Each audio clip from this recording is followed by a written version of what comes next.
வணக்கம். நான் உங்கள் அம்மா வீட்டு சமையல் மீனாட்சி. இன்றைக்கி நம்ம கோவக்காய் வச்சு ஒரு வத்தல் தான் பண்ண போகிறோம். சீசன் டைமில் ஒவ்வொரு பொருளாக வாங்கி நம்ம வத்தல் போட்டு வச்சுக்கணும் அப்படின்னாக்கா நிறைய ரேட்டு விற்கும் போது நம்ம இதை வச்சே வீட்டில் சமைச்சிடலாம், இதை வச்சு வேறு ஏதாவது டிஷ்ஷு பண்ணிக்கலாம். அந்த மாதிரி நமக்கு ஈஸியாக இருக்கும், மணியும் மிச்சம். ரெண்டாவது வீட்டில் இருக்கிறவங்க இது எல்லாமே பண்ணி வச்சுக்கலாம். ஆஃபீஸ் போகிறவங்க, வேலையாக இருக்கிறவங்க அவங்களாம் இது பண்ணுறது கொஞ்சம் கஷ்டம். அது இல்லாமல் நீங்கள் ஒரு பிஸ்னஸ் பண்ணணும் அப்படின்னா இந்த சீசன் டைமில் நிறைய காய்கறிகள் சீப்பாக கிடைக்கும். அந்த மாதிரி வாங்கி எல்லாமே வத்தல் போட்டு சேல் கூட பண்ணலாம். நீங்கள் இதெல்லாம் ரொம்ப ஈஸியான ஒரு மெத்தட் தான், கஷ்டமான மெத்தட் கூட கிடையாது. உங்களுக்கு பிஸ்னஸ் பண்ணணும்னு தோணுச்சுன்னா இந்த சீசனில் கொத்தவரங்காய், கத்திரிக்காய், அதுக்கப்புறம் பாவக்காய், கோவக்காய் இது எல்லாமே கிடைக்கும். இதை மட்டுமே நம்ம வாங்கி நல்லா பதமாக வத்தல் போட்டு பேக்கெட் போட்டு பக்கத்தில் இருக்கிறவங்களுக்கு கொடுக்கலாம். இல்லைனா உங்களுக்கு வாட்ஸ்அப் குரூப் இருந்ததுன்னா அந்த குரூப்பில் கூட நீங்கள் சேல் பண்ணலாம். இன்றைக்கி நான் கோவக்காவை வச்சு எப்படி வத்தல் போடுறது அப்படின்னு தான் உங்களுக்கு சொல்லி தரப்போகிறேன். வாங்க பார்க்கலாம். இப்போ நான் இந்த கோவக்காவை நல்லா கழுவி தொடச்சி எடுத்து வச்சுருக்கேன். கொஞ்சம் ஈரப்பதம் இல்லாமல் தொடச்சி வச்சுருக்கேன். இதை நம்ம கட் பண்ணணும். எப்படி கட் பண்ணணும் அப்படின்னா நம்ம ரவுண்டு ஷேப்பில் கட் பண்ணிக்கலாம். இந்த லாஸ்ட் இதுவும் எடுத்துருங்க. எடுத்துட்டு நல்லா கொஞ்சம் மெலிசாவே கட் பண்ணுங்கள். அப்போ தான் சீக்கிரமாக ஒரே நாளில் இல்லை 2 நாளில் காய வச்சு நம்ம எடுத்துடலாம். இந்த மாதிரி கட் பண்ணிடணும். உங்களுக்கு இந்த மாதிரி கட் பண்ணணும் அப்படின்னா இந்த மாதிரி கட் பண்ணிக்கோங்க. அப்படி இல்லைன்னா இப்படி கூட நம்ம கட் பண்ணிக்கலாம். ஒவ்வொருத்தரோட டேஸ்ட்டுக்கு தகுந்த மாதிரி நீங்கள் கட் பண்ணி போட்டுக்கலாம். ஆனால் எனக்கு தெரிஞ்சு ரவுண்டு வாக்கில் கட் பண்ணிங்கன்னா தான் நமக்கு சீக்கிரமாகவும் காயும். ரெண்டாவது நமக்கு வத்தல் போடும்போது சூப்பராக இருக்கும், பொரிக்கும் போதும் சூப்பராக இருக்கும். நான் அதனால் ரவுண்டு ஷேப்லேயே கட் பண்ணி எடுத்துக்கிறேன். எல்லாத்தையும் நான் இந்த மாதிரி கட் பண்ணிவிட்டு உங்களுக்கு காமிக்கிறேன். ஃபுல் கோவக்காவையும் நம்ம ரவுண்டாக கட் பண்ணியாச்சு. இப்போ இதை கொஞ்சம் கொஞ்சமாக இதில் எடுத்து போடுவோம். உப்பு மஞ்சத்தூள் போட்டு நல்லா பரட்டி அப்படியே நைட்டு மூடி வச்சிடணும். மறுநாள் காலையில் காய போடணும். அப்படி காய போட்டு ஒரு 2-3 நாள் காய போட்டு நம்ம இதை எடுத்து வைக்க வேண்டியது தான்.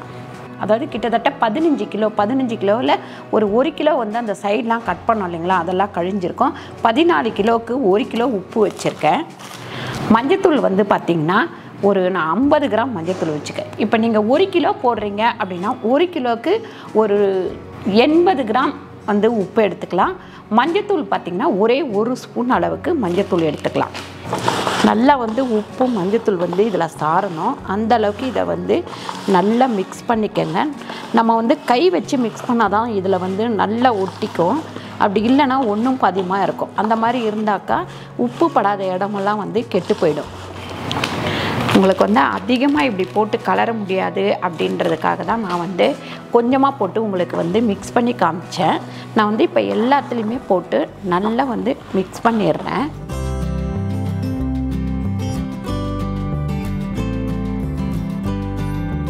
பாருங்க, இந்த மாதிரி நல்லா மிக்ஸ் பண்ணதுக்கப்புறம் நம்ம ஒரு துணி போட்டு நல்லா கட்டி வச்சுருவோம் நைட்டுக்கு.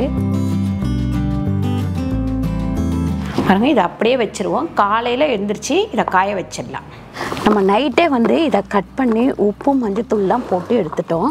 இப்போ காலையில் காய வச்சிடலாம்.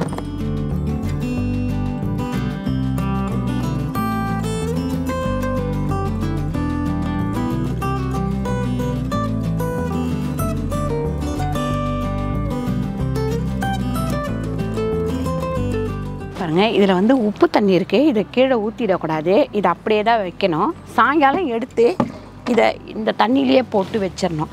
கிட்டத்தட்ட ஒரு 3-4 நாள் ஆகும் இது நல்லா காயறதுக்கு. நல்லா காய வச்சு நான் எடுத்து காமிக்கிறேன். கோவக்காய் வத்தல் இந்த மாதிரி நல்லா காஞ்சதுக்கப்புறம் இப்போ நம்ம பொரிச்சு எடுத்துக்கலாம்.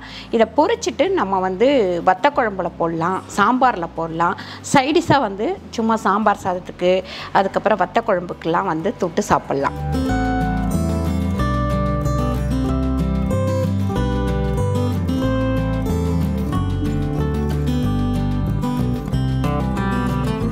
சூப்பரான கோவக்காய் வத்தல் ரெடி ஆயிடுச்சு. கண்டிப்பாக நீங்கள் இதை ட்ரை பண்ணி பாருங்கள். ட்ரை பண்ணி பார்த்துட்டு கீழே கமெண்ட் பண்ணுங்கள். சூப்பரான கோவக்காய் வத்தல் ரெடி ஆயிடுச்சு. இப்போ நம்ம பொரிச்சு பார்த்துடலாம். இதை பொரிச்சு நம்ம இது வந்து பார்த்திங்கன்னா சாம்பார் சாதத்துக்கு, காரக்குழம்புக்கு, தயிர் சாதத்துக்கு, இதுக்கு எல்லாத்துக்குமே நம்ம சைடிஷாக வச்சுக்கலாம். அப்படி இல்லை அப்படின்னா இதை பொரிச்சு காரக்குழம்பு கூட நம்ம வைக்கலாம். வத்தக்குழம்பு வைப்போம் இல்லைங்களா, அந்த மாதிரி கூட வைக்கலாம். சாம்பார் மிளகா கிள்ளி போட்டு சாம்பார் வச்சுட்டு இதில் பொரிச்சு இதை போட்டிங்கன்னா தனி ஒரு டேஸ்ட் கிடைக்கும். கண்டிப்பாக நீங்கள் ட்ரை பண்ணி பாருங்கள். ட்ரை பண்ணி பார்த்துட்டு கீழே கமெண்ட் பண்ணுங்கள். இந்த வீடியோ உங்களுக்கு பிடிச்சிருந்தால் லைக் பண்ணுங்கள், ஷேர் பண்ணுங்கள், சப்ஸ்கிரைப் பண்ணுங்கள், ஃபேஸ்புக்கில் ஷேர் பண்ணுங்கள், மறக்காமல் கமெண்ட் பண்ணுங்கள். நன்றி, வணக்கம்.